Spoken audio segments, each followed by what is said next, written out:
Greetings and welcome to another Warhammer 40,000 Kill Team video, where today I'm going over the best movement tools for Warhammer 40,000 Kill Team. But before we get into things, please remember to like and subscribe as well as comment. Let me know what you thought of today's video. Did you find it useful or whatnot? You know, let me know.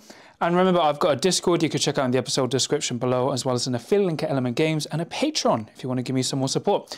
But yeah, so today I'm doing something kind of new. I haven't done it in a while, but it's basically just a movement guide. Another like combination accessory tool and for measuring ranges. So if you were on my Discord or played with me in tournaments recently, you would have noticed I've bought some new measuring tools, right? Because, you know, normally I use these acrylic gauges. People use the plastic versions. I use these acrylic ones from counterattack bases in the UK. So, you know, I've got them in this configuration. So the long edge is 6 inches, 3 inches, 2 inches, and 1 inch. And then I've got that in like various forms, like 3-inch gauges, like for Age of Sigmar combat wedges, then 4-inch gauges. So I've got lots of ways to use that. And then you've got people who use tape measures. Right, so normally you would go, oh, I'm red away, so 6 inches. I'll measure that, so, you know, like, that's blue, right? So that's 3 inches, and then about there's 4 inches, so I can make my move, right? Then you've got, then you've got the tape measure, right? So the only issue with the trusty tape measure is when I see people use it, on like open spaces, it's great, because you go like, oh, I'm gonna move like that. The only problem is when it goes to around corners, because I'll see people, let's say I want to move 6 inches, right, red. They'll go like, oh, I can do this. I'll bend around the corner. So I've got the movement, but the only issue is they either measure from the center, which is just off, or they do it like, oh, I'm going to move tightly around the corner, which is technically right, but actually not the most accurate way. So what I've bought recently are base steppers, right? So I think they're originally for Infinity, but the way they work is they actually attach to the edge of your base and move around. So I'll show off some of the ones I bought. So first, we've got these base steppers from Wartiles. So Wartiles is a company based in Poland. So they did these for Infinity, and then because a lot of Polish people play Kill Team, they've actually done it for Kill Team. And the way it works, I want to accurately measure my movement around this corner because I think I'm in charge range, but I actually want to accurately measure around the corner. Let's say if there's other people I want to go through, it's easier on open, right? But it's easier to record on Into the Dark. So first, I like to place the miniature, well, the movement tool just there. So that's the 3-inch one, right? Then I'll use the 1-inch one. So it basically doesn't click, but it actually shows an inch. So if I wanted to be a bit more extreme, I can go like that. Another 1-inch tool to here, and then I can go, okay, 2 inches is there, but that is effectively 6 inches of movement. And if there was like a barricade in the way blocking my movement, I can now make that 6-inch charge, and I know I can accurately have enough movement to move around the corner. Because the really important thing when it comes to Kill Team is, you know, on Into the Dark, you do get a lot more open spaces to move around, but on open boards, these kind of maneuvers are quite common, especially with barricade placement. So I find these tools incredibly useful. Now, the main problem is you do have an issue where when you place it, you kind of nudge it back. So what you kind of have to do is hold down this model and then do it. Because normally I used to use like my barricade. So I had a 25mm base, which is about an inch with a barricade, right, to measure out my dashes. So now I've got an accurate 6-inch movement. But the main problem is it does take a while. And especially with these Wartile ones, as you can see, if I pick up here, they are quite thin, about 2mm thickness, but they do look great, right? And the way they do it is that that's a 2-inch and a 1-inch. And in these packs, you get 3 1-inch movement tools, 2 2-inch, and a 3-inch. But that's how it basically works. It's so for you to accurately measure around corners. Now, the other base steppers I have are by Dakota from Luster's Workshop. So these are brand new. I think he saw these and he's done his own nice twist on them. And basically they work in the same way. So he's got, because Wartiles do 25mm, 28mm, 32mm and 40mm and 50mm, while Dakota does 25, 28, 32 and 40. 50mm you don't really need, but just in case, right? So the difference with Dakota's, his are actually more purposely designed for kill team. That's a 2-inch movement gauge, 4 inches, 5 inches. And you may notice something different here already. 6 inches, right? So the way Dakota's work is he actually has 2 different end pieces. So altogether, that's a 2-inch movement because it's got a circle, right? And on his 6-inch ruler, as you can see here, the 6th inch is you place in your base at the end. So the main problem I have with the Wartiles ones is, while you can actually measure your range, you actually can't place your model there until you pick it up and move it. But with Dakota's version, you can actually place a model that you had at the start at the end once you know you're in range, so you don't actually have to mess around with movement. He also is going to do a different range of colors, but as you can see, look, so blue is 3 inches, because once again, this is an adapter for the end piece where you're connecting. And as I said, he's got a 6-inch piece, and he's got 1-inch pieces in his set as well. So he's got 2 1-inch pieces, a 6-inch piece, which is more an end piece or connector. And then you've got 2 2-inch pieces, a 2-inch piece that's an ender, and a 3-inch piece that's an ender. So lots of, oh, sorry. And yeah, the 2 3-inch pieces here. So he's got a lot of connectors. And the cool thing is, his one will do a variety of colors, but it's also much thicker. It's about, I think, like 4 or 5 millimeters thick. So if you compare it to the Wartiles one, it's actually thicker and easier to pick up, but it's your preference at the end of the day. And so the only downside is they do take longer to use. And another issue you will find is when you're trying to measure through stuff that isn't flat, your base steppers won't actually connect. Because for example, look, I'm trying to get this 6-inch piece. It technically would, but the door doesn't stop it lying flat. So you can put it there anyway, but the way I find around this is putting an appropriate amount of base steppers, and then just measuring with whatever further tool you want to get there.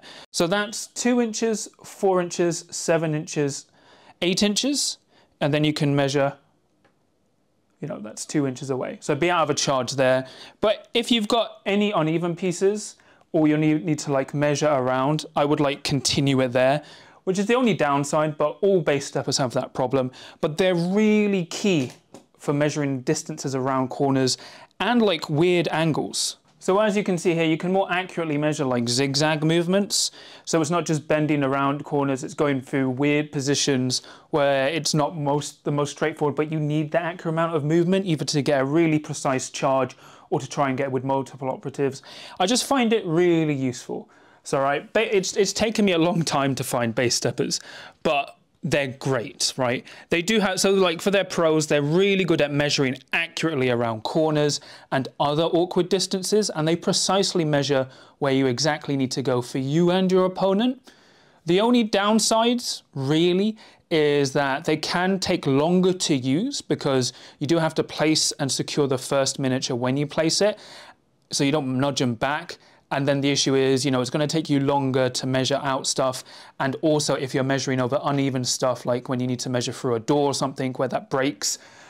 But you can kind of combine it with other measuring tools to make it perfect. Because there's no singular perfect tool. But for me, these are the most useful I've found for really important measuring. And, you know, you use it in conjunction with your measuring gauges and or your tape measures. But personally, I now always use these if it's like, you know, when I need to make important moves, especially when I'm trying to pre-measure stuff accurately for myself. So I'm not cheating my opponent and not misplaying myself. But it's so much better than, as I said, using tape measures going, oh, I'm going to go around the corner, but I'm going to measure like this. So I'm actually in range, when actually if you measured it properly, you would be out. But the base steppers help show that. If you want to buy these base steppers, so I bought both. Well, actually, I bought the Wartiles. So if you wanted to buy Wartiles, they are based in Poland.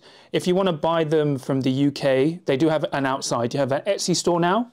So I bought my stuff from the Etsy store. They do it like 20 different colors and various different sizes, but you can get them from Etsy, and I'll link it in the episode description below. And for Dakota's ones, you can find them on Luster's Workshop, which I'll link in the episode description below. I don't think these are out yet. I got these a bit early, and he does do them in different colors. I think he's going to give me the 40mm and 28mm ones in green because I love green. And I would highly recommend those if you're in America. If you're in the UK, I'd recommend them as well, but then it's going to cost a bit more than Poland because of shipping, obviously, because Dakota's on the West Coast, right? But these are really cool. So for me, they're the best measuring tools, but as an overview, please don't use them. Like, there's no singular best tool that you can always default to, because even with the measuring gauges, they're great, right? But I find them problematic on neoprene boards because there's no way to accurately measure stuff. So I use a tape measure when I'm playing on neoprene to measure stuff out with the gauges. But when I'm measuring around corners or tight distances, now I use these base steppers, and the base steppers are great. So now primarily I'm using base steppers. But if the board is like an open straight line with like a minor edge, obviously I'll just use my gauges. But this is really cool because the reason I really like base steppers, it helps make it clear for you and your opponent. So when you go, oh, my gauges can get here, the main problem you'll find is like, your gauges are just flat, right? So when you try and measure around corners, you've got point to point, so they kind of just edge around. So it's not entirely accurate. But at least with these base steppers, there's no real argument. They're precisely cut, so they fit the measurements exactly for these bases. The only thing you have to make sure is use the right base for the right model. These are the 25mm ones. You've got the 32mm ones as well when you're measuring for commandos or like other 32mm bases. So you just have to remember to use the right size base stepper for the right size base, but they're really cool, right?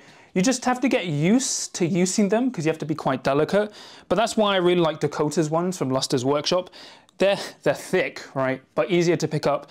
Whereas the Wartile ones, while they look fancier, they are more finicky. I don't personally have a problem picking them up, but a lot of people I've talked to do. And the other issue is I do find these just easier to pick up. And I think Dakota's ones are actually clearer because they do the segmented movement. So you can kind of tell where the movement is, where I've had a lot of opponents go, oh, what's that? And I'm like, oh, it's 3 inches because it says the 3 there. But I only know that because I've been using them. So it's dealer's choice personally. If it was for just pure gameplay reason, I would say Dakotas are the best. But if you wanted more like fancier tokens, that, you know, if you wanted them I got all of mine in green. So you could go Wartiles, but I think basically if you're in the EU area, Wartiles is probably better because it's closer. Whereas if you're in America, just buy Dakota's ones. They're the best. But ideally, I would say Dakota's are better, especially as you can do, you know, just clear acrylic colors, but they're just more practical for kill team. But that's pretty much it from me today. I also, if you're interested, these objective tokens are from Objective Control. You can check them out. I'll put their Patreon, not their Patreon, their Kickstarter in the episode description below. But yeah, I hope you enjoyed this. This is something I'm probably going to do another video on the objectives as well. But it's just something I wanted to show off because a lot of people don't know what these base steppers are. I got them actually from my London group, but hope it makes sense. But yeah, that's pretty much it from me today. Please remember to like and subscribe as well as comment. Let me know if you found this useful or helpful, you know, and if you're going to pick up some base steppers yourself. And remember, I've got a Discord you can check out in the episode description below, as well as a Patreon if you want to give me some more support, and then Feeling Element Games. But let me shout out my patrons. So for my Adepts of the Crit, I have Tom, Sam, NP, Nick, Mr. Meatwad, Kenzie, John Thomas, Dad of Goldens, Ben, and for my Veterans of the Crit, I have Samja. So thank you so much for all your support. It really means a lot to me and helps support the channel. But yeah, that's pretty much it for me today. I'm going to probably, do another video eventually on these Objective Control tokens. Really, really cool, really useful. Laser cut to precision. And yeah, I hope this is useful because a lot of people didn't know what base steppers are. A lot of people are like, John, what's this magical thing you've posted that you've bought? So hopefully this makes sense. A lot of people were really impressed when I started using them in Nova because they were like, oh, this is actually really useful. You do just have to start getting used to them and explaining to your opponent what they are. Because I didn't explain a few times and then my opponent's like, what are you doing? And I was like, I'm just accurately measuring it, and it's just base steppers, right? So I know Infinity has been using them for a while, but hopefully, you know, more kill teamers embrace them because they're really useful, really useful. So yeah, hopefully this helps. But remember, no matter how many base steppers you use, there's always a chance to win as long as you can roll a crit.